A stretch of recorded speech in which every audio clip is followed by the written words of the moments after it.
We're back now with State Labor Commissioner Kurt Westby, who is facing the biggest challenge of his career. I know when you first signed up for the job, Commissioner, there was no way to anticipate, none of us could, what is really happening today. But we thank you for your time tonight.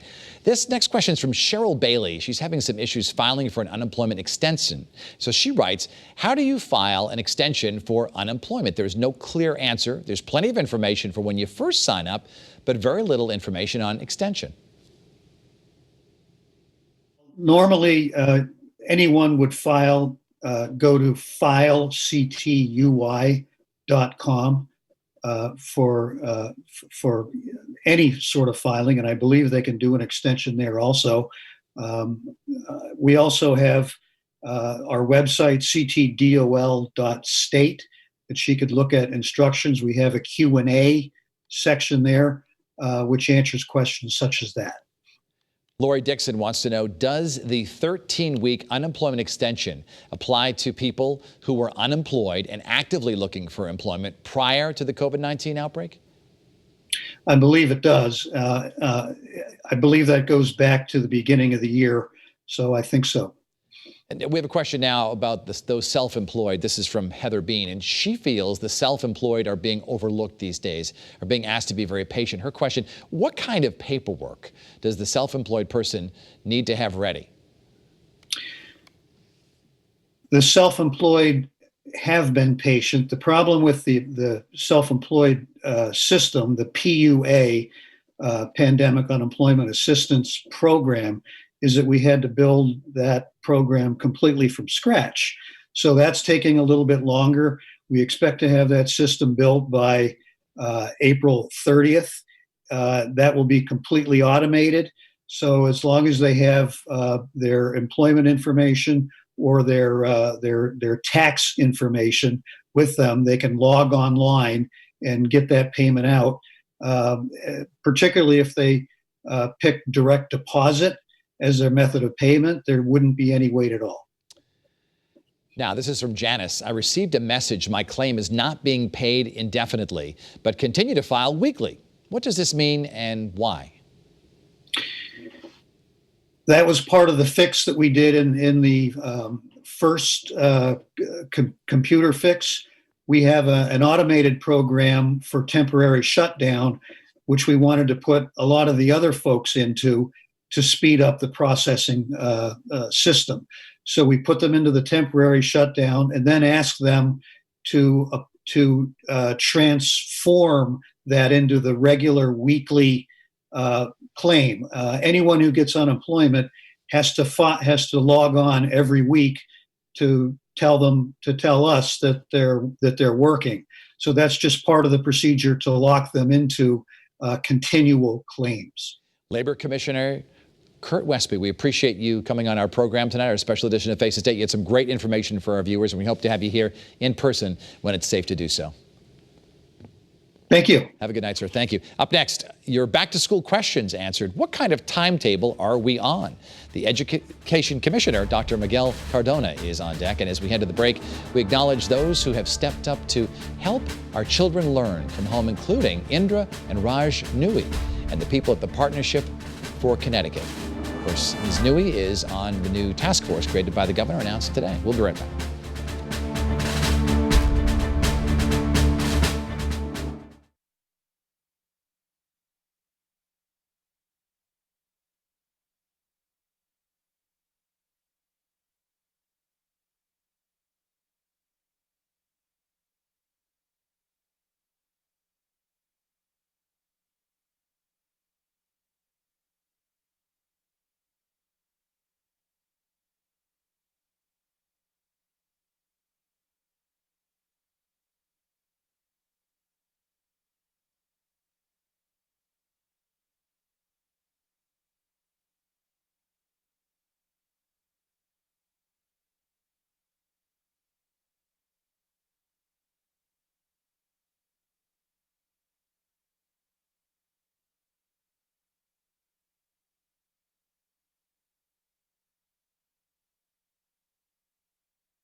Welcome back to this special edition of Face the State. We've tackled unemployment issues, and now we are on to education. State Department of Education Commissioner Dr. Miguel Cardona is joining us now to talk about getting the students back to school. Commissioner, first of all, thanks for being with us here tonight. Thank you for having me, Dennis. Thank you for the work you're doing. Well, thank you, sir. I appreciate your kindness. If schools should reopen, this is a question from Lori. If it should reopen on or after May 20th, how much notice will be given to all of us? I have kids in school who are at home right now, as to when we return and what protocols will be put into place so that we can know that our children are safe. Thank you for the question, Lori. First and foremost, safety is going to be the determining factor. And we want to give parents and school communities notice as possible. As the governor mentioned earlier, the goal is to communicate before May 20th about potential cancellations or if there's any attempt to bring students back before the end of the year.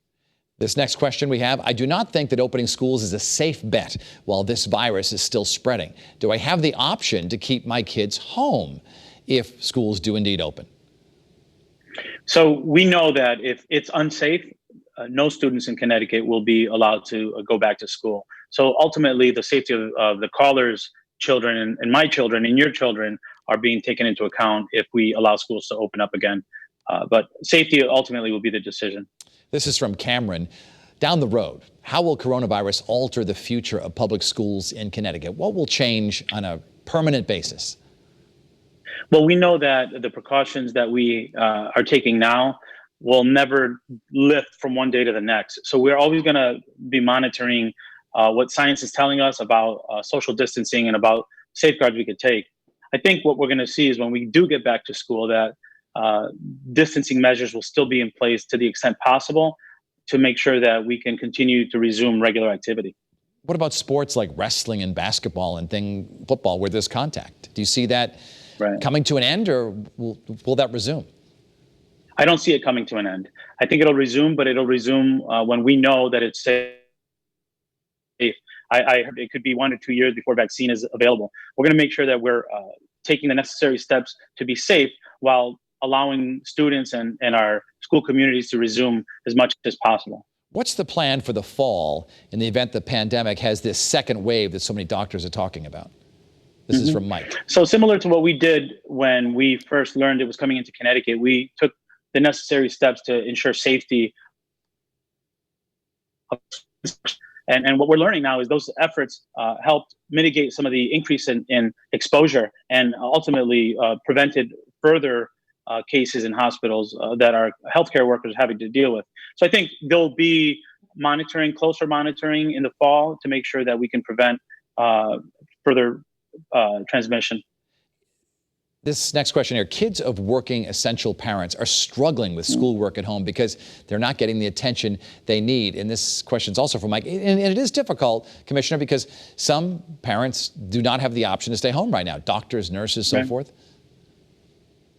Yeah, we're recognizing that what this is doing, this pandemic is really exacerbating equity and access in education in Connecticut. We know many students don't have, number one, technology. And even if they did have technology, they don't have the support of someone at home to help them with their schoolwork because their parents, as you mentioned, are essential employees. So when we start coming back, we want to take this into account to make sure that we're providing compensatory support for those students who don't have access to the educational privileges that others have, and also making sure that students who a laptop alone doesn't help them. So we have many students with autism or children with special needs who, even if they had a laptop, even if they had someone at home, are still not getting the support that they would get in a school. We're very conscious of that, and we're definitely going to make sure we take that into account.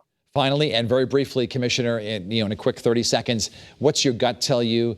Do you believe that schools will reopen on May 20th? At this point, I want to err on the side of caution and say we're planning for the worst. If there's a glimmer of hope, we want to make sure we explore it. But the reality is what we're learning is that there's still a lot of transmission happening. We're not out of the woods by any stretch. So we want to make sure we're keeping kids safe. We're planning for the worst, but still hoping for the best. Good enough. Commissioner Miguel Cardona of Education. Thank you. I know your job's very difficult. We thank you for your time here tonight. Thank you. We're going to be wrapping up our program tonight with a conversation with Dr. Deirdre Gifford. She is the Commissioner of Social Services, overseeing the state's nursing homes, some of the financial aspects of that, and a special area of concern in this COVID-19 crisis. We'll be right back.